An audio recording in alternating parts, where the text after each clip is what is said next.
Bonjour et bienvenue dans cette nouvelle vidéo. Pour ceux qui ne me connaissent pas, je m'appelle Morwena, je suis illustratrice freelance, j'ai 28 ans et je fais cette vidéo après avoir disparu de 3 mois, 3, 4, je sais plus, pour vous expliquer justement les raisons de cette disparition et pour vous faire le bilan de 1 an post-école, diplôme.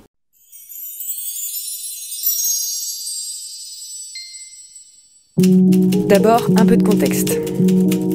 J'ai fait l'école Pivot à Nantes, dont je suis sortie diplômée en juin dernier. J'avais illustré 2 chapitres du texte original de Pinocchio et présenté le tout lors des portes ouvertes devant un jury. Et après avoir dit au revoir aux copains, hop, dans le train, direction Lille pour une durée de 6 mois, pendant lesquels j'en ai profité pour créer des illustrations afin d'avoir un book qui tient la route. Après ces 6 mois passés à Lille, retour dans le village où j'ai grandi, c'est ici que j'ai commencé les vidéos, près de la mer. C'est aussi là que j'ai commencé à démarcher auprès d'éditeurs avec la lenteur d'une tortue, syndrome de l'imposteur tu connais, et après ce séjour express de 2 mois, une bonne nouvelle tombe, mon copain trouve un poste dans l'animation à Angoulême où nous partons pour une durée minimum d'1 an. Nous sommes arrivés en plein festival de la BD et le petit souci c'est que j'étais vraiment totalement déprimée à ce moment-là et j'ai vraiment pas du tout su tirer parti de cette expérience, mais j'ai quand même fait de bonnes rencontres. Grâce à ça, on m'a proposé de travailler à la création d'un dossier pour un projet de BD. J'ai travaillé dessus pendant 1 mois, mais malheureusement, après soumission du dossier, ça n'a pas abouti. On l'a proposé à d'autres éditeurs, ça n'a pas abouti non plus. Et c'est aussi à ce moment-là que je vous ai lâché. Désolée, en fait je pouvais pas filmer ce que je faisais parce que j'avais pas le droit de montrer. Parce que si c'était publié, ben, je pouvais pas sortir des images à l'avance. Donc j'ai arrêté de filmer et puis voilà, après je me suis jamais remise.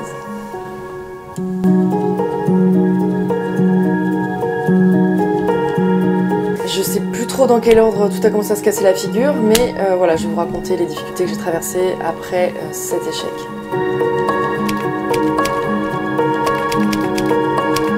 Je me suis retrouvée face à mon premier échec cuisant, où je m'étais quand même pas mal investie dans le projet. Et petit à petit, mon courage a commencé à se fissurer en fait, à partir de là, je pense.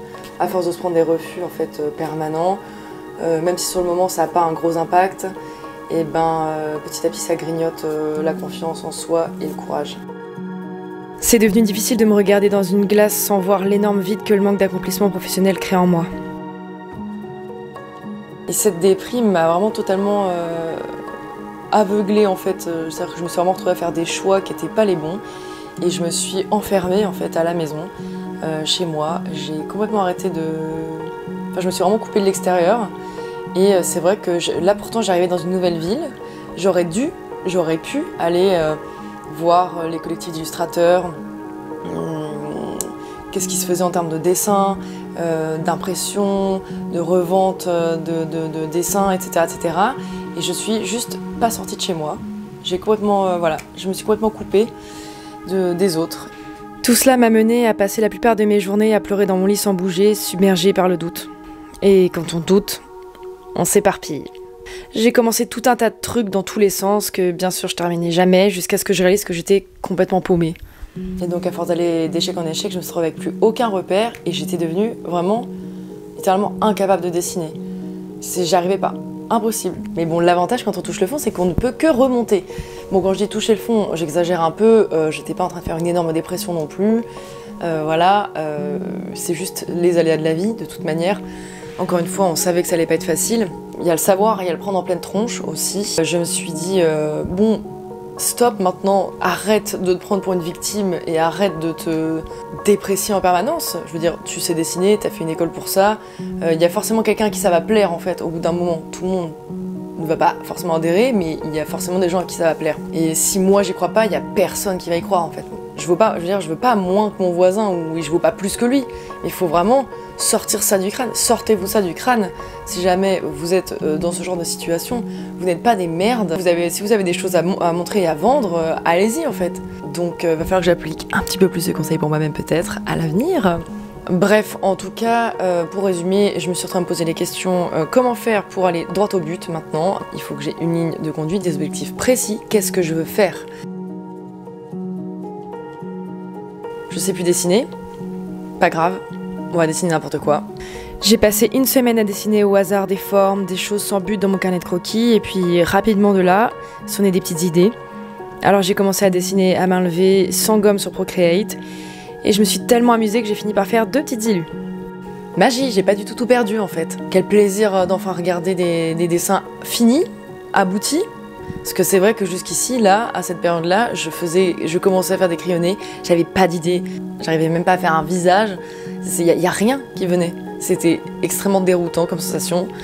Et là voilà, ça y est, ça roule, j'ai repris le dessin naturellement et punaise, ça fait du bien. En fait, il faut juste retirer le stress qu'on a sur les épaules. On peut pas être créatif quand on est noyé sous le stress, ça ne peut pas fonctionner. Maintenant que je me suis un peu décoincée et que je peux enfin me sentir un peu moins stressée, ce dont j'ai réellement besoin là, maintenant, en fait, ce sont des vacances. J'étais arrivée à un stade où il fallait juste que je sorte de mes chaussures, ça se dit, et que j'aille prendre l'air en fait.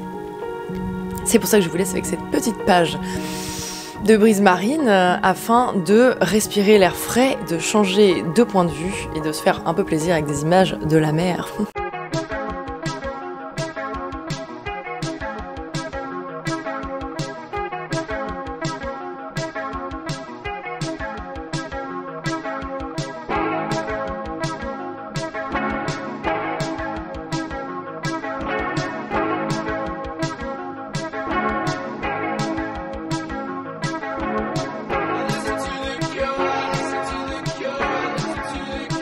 Alors cette petite pause, ça fait du bien, hein? Après ce petit interlude, il est temps de préparer la rentrée et de définir des objectifs clairs. De quoi ai-je envie pour cette année 2024? Eh bien, vous verrez ça dans les prochaines vidéos. Bon, en tout cas, je vais vous quitter sur ça. Il n'y aura pas eu de dessin aujourd'hui, vous vous doutez bien que c'est exceptionnel. À l'avenir, les vidéos comporteront toujours du dessin puisque c'est l'objet de la chaîne. Quoi retenir de tout ce que je viens de vous raconter? Je pense simplement que on peut parler du fait que la vie est un cycle dans lequel il y a d'autres cycles et voilà, qu'un cercle vicieux peut aussi se transformer en cercle vertueux et que quand on est coincé dans une boucle temporelle, un truc vraiment pourri où on boit du noir et puis on se déprécie de plus en plus, c'est jamais impossible de rompre la chaîne pour repartir dans l'autre sens en fait. Voilà, pour aller vers quelque chose de plus lumineux, de plus agréable et de trouver des opportunités. Je pense que la clé c'est de se regarder honnêtement aussi, de pas se mentir à soi-même sur nos capacités, sur notre caractère, notre façon de fonctionner. Je pense qu'il faut bien se connaître pour être capable justement d'adapter après son comportement et de contourner aussi un petit peu nos petites faiblesses et puis aussi d'être capable de cibler les choses sur lesquelles il va falloir sauter dans le vide parce que je pense que sortir de sa zone de confort c'est clairement ce qui va me sauver là. Affaire à suivre parce que je n'en sais encore rien mais voilà, l'idée c'est cette année à partir de septembre là ça va être me plonger en fait dans le grand bain et juste arrêter de reculer, arrêter d'avoir peur, arrêter de pas y aller parce que j'ai peur, arrêter de m'excuser d'exister auprès des autres tout le temps et de me faire passer du coup pour une merde en fait, parce que c'est ça. C'est un peu violent, j'ai le droit de dire merde comme ça sur YouTube, sinon je mettrais bip. Donc si on récapitule mon année, parce que je vous ai pas parlé de faits, j'ai ouvert ma chaîne YouTube. Ensuite, j'ai eu une proposition de projet d'une maison d'édition sur lequel j'ai travaillé, mais qui malheureusement n'a pas abouti. Et ensuite, j'ai eu 2 petits contrats pour un petit magazine breton et gallo. Les numéros vont sortir en septembre et en octobre, donc je vous montrerai ça quand je les aurai reçus. C'était très marrant d'ailleurs à faire. Bref, mais cette année, il va pas falloir que ça continue à se passer comme ça. Plus je vieillis, plus je me dis que c'est pas possible de vivre comme ça en fait. Je peux pas vivre dans une peur constante d'exister ou de m'affirmer ou de faire des choses. Et voilà, surtout pour mon travail, ça va être compliqué si je reste dans cette mentalité et si je n'arrive pas à évoluer. Si jamais vous êtes passé par cette situation-là, une expérience plus ou moins similaire, à se retrouver un petit peu isolé, seul, n'hésitez pas à en parler dans les commentaires. C'est toujours intéressant d'avoir votre point de vue, comment est-ce que vous vivez ça, vous. Donc les prochaines vidéos qui vont venir seront bien sûr sur le dessin, sur le métier d'illustrateur. Cette année sera mon année, il y a intérêt. Merci à tous ceux qui sont restés jusqu'ici, je vous dis à bientôt. Ah oui, petite précision, je pense que maintenant je ferai une vidéo par mois, voire 2 à voir. À bientôt pour de nouvelles aventures et surtout, bonne fin de vacances. Je sais pas trop quand est-ce que la vidéo va sortir, mais j'imagine vers fin août. En tout cas, j'espère que vos vacances ont été bonnes. Vous êtes prêts pour la rentrée et soyez inspirés. Retrouvez-moi sur Instagram @morwenadécote. Au revoir et à la semaine prochaine. Bisous.